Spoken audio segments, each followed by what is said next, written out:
As we get set for bracket number 2 here in the quarterfinal round, got Tony Campos going up against Austin Coleman. Now, Austin Coleman's really been making a name for himself the last 2 years in the vert class, but I've seen this guy ride a box jump and a quarter pipe. I'm not any less nervous. I could get paired up with Diogo Canina or Rob Darden or some of the other guys that are out here shredding first go, and that's not going to be fun at all, but you know, have to push it a little bit, try to stay on top.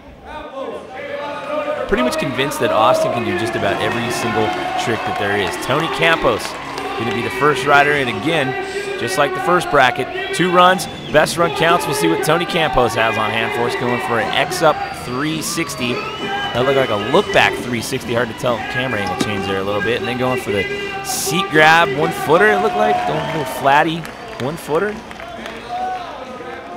Decent run, but you're going to need a lot more than that going up against a guy like Austin Coleman. This guy's got flares, backflips, front flips, double tail whips, you name it, this guy can do it.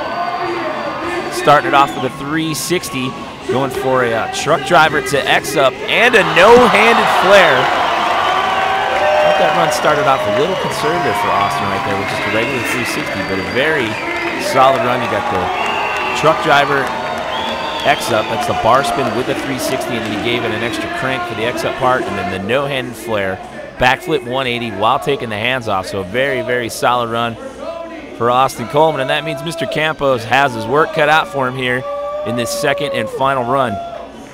He is really going to have to crank it up a notch if he's going to take down Austin Coleman and put himself in that semifinal round. And here we go.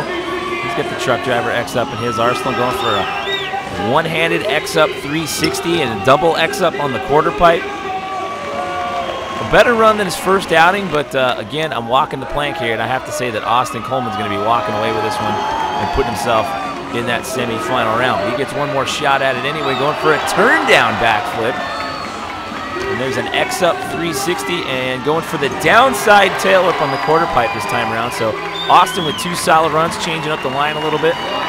And again, pretty much a safe bet here that Austin Coleman's going to be moving on to that semi-final round.